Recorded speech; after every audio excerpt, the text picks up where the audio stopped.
Your phone vibrates in your palm. A bright notification light pops up on the screen. It is just a simple, harmless message from a close friend, a casual three-word text. "Hey, how's life?"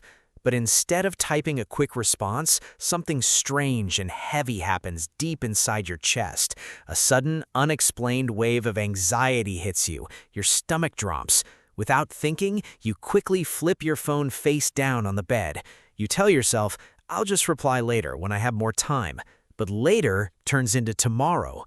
Tomorrow silently turns into next week. And now it's been an entire month.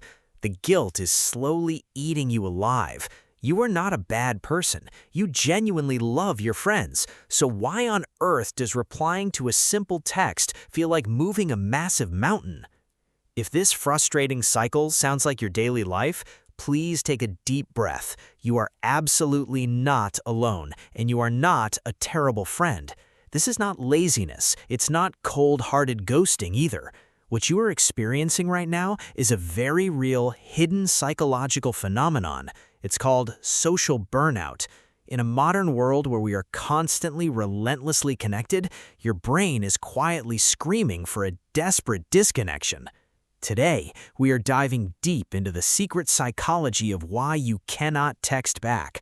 We'll examine exactly what happens inside your nervous system when that notification blinks. More importantly, we'll show you how to break this exhausting cycle of guilt.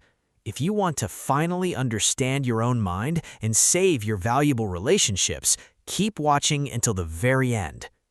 Let's start with a hard, undeniable truth about human nature.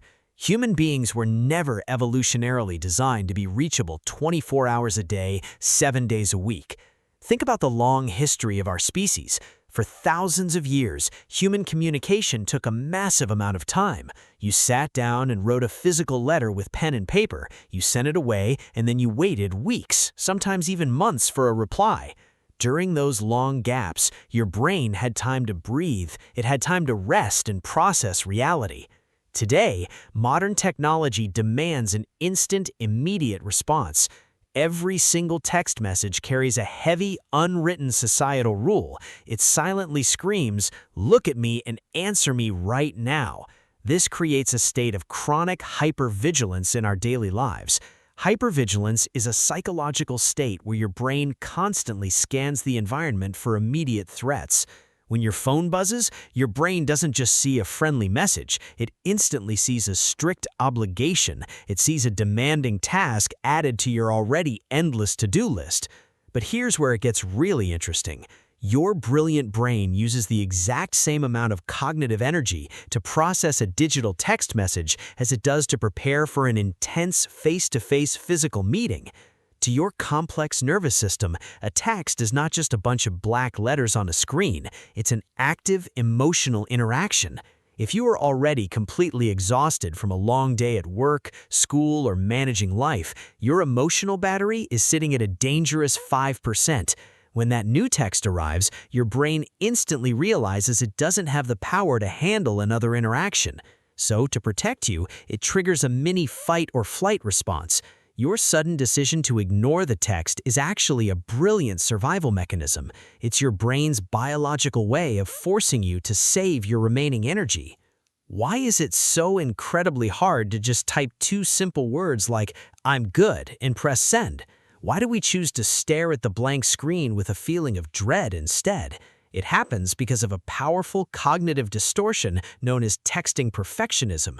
A cognitive distortion is simply a psychological trick that your own mind plays on you without your permission. The moment you receive a message, you suddenly feel an intense pressure to craft the absolutely perfect, flawless response. You feel you must sound incredibly funny, energetic, deeply supportive, or highly professional. Think about how a real, live conversation works. You speak to someone, you stumble over your words, you laugh awkwardly, you use hand gestures. The communication flows naturally because it's imperfect and temporary. Texting is completely different. It leaves a permanent, unchangeable digital record. You can edit it, you can delete it, you can review it 100 times. Ironically, this total control creates immense psychological pressure. You start overthinking every single word and punctuation mark. Should I use an exclamation point here? Does a simple period make me sound cold and angry? Should I add an emoji to look softer? This constant hidden analysis creates a state of immense mental fatigue. The simple, basic act of saying hello suddenly transforms into a complex, stressful project. You deeply care about your friend, so you want to give them your absolute best self. But right now, in this moment of exhaustion, you simply do not have a best self to give. So you make a deal with yourself. You decide to wait until you feel better. The trap is the longer you wait, the bigger and scarier the task becomes in your mind. The psychological pressure builds up higher and higher. Eventually, a tiny text message feels as terrifying as a university final exam that you completely forgot to study for. Once you miss that initial golden window for an immediate reply, a dangerous and painful psychological trap closes in on you.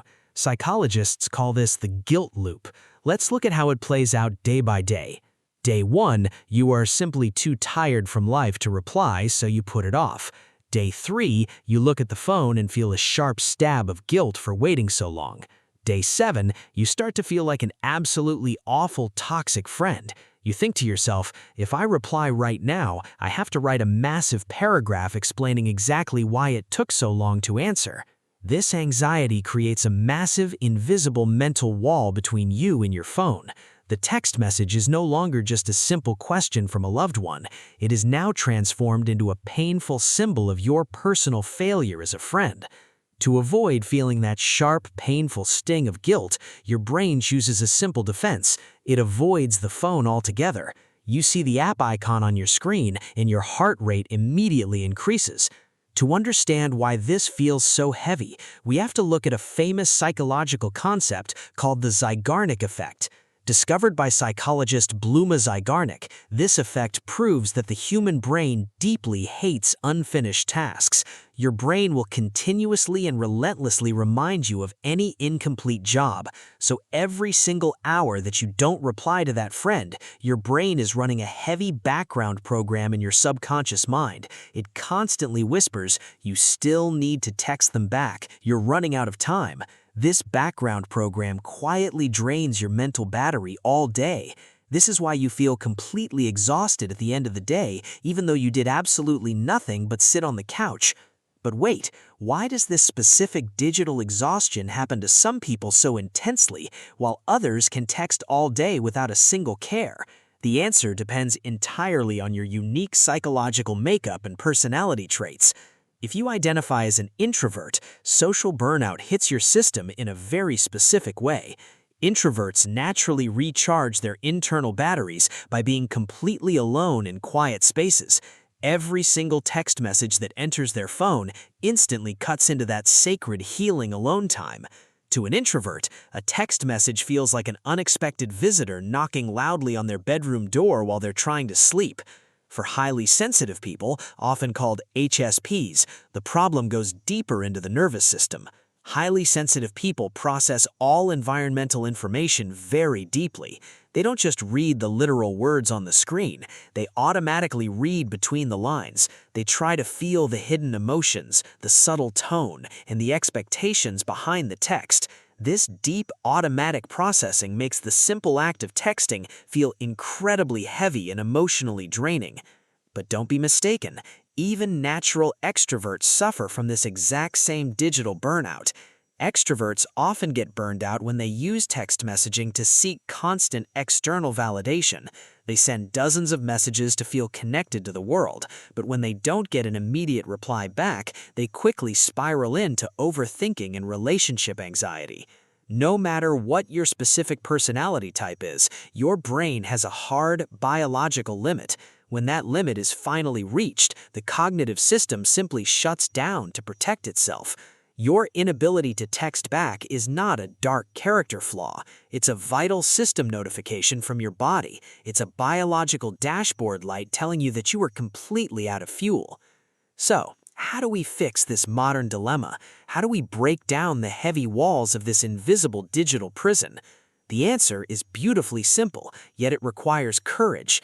we must practice radical honesty and embrace low-stakes communication. First, you must give yourself full, unconditional permission to send what I call imperfect texts. Stop trying to write a masterpiece. A simple, honest message is more than enough. Try sending something like, "Hey, I love you so much, but my brain is completely out of energy right now. I'm going off the grid, but I'll talk to you next week." Your true friends don't need a perfect, deeply poetic response from you. They just want a small sign to know that you're alive and okay. And guess what? They will almost always understand, because they're likely sitting on their own couches feeling completely exhausted too. Second, we need to actively change the unwritten expectations of our relationships. Let us normalize taking a few days to reply to non-urgent messages. True, deep human connection easily survives periods of silence. You do not owe the entire digital world your immediate, undivided attention. Your personal peace of mind must always come first. Take a long, deep breath right now. Let go of the heavy guilt you have been carrying all week. You are doing the absolute best you can in a very loud, demanding, and overwhelming world. Before you close this video today, I want to ask you a personal question. What is the longest period of time you have ever gone without replying to a text message, and how did you finally resolve the situation? Let me know your story in the comments below. Let us build a space where we can support each other without judgment. If this video made you feel a little less alone and a little more understood today, please hit that subscribe button and turn on the notification bell. Welcome to Prism Mind, the space where we gently make sense of the chaotic world inside our heads. Until next time, please take good care of your mind.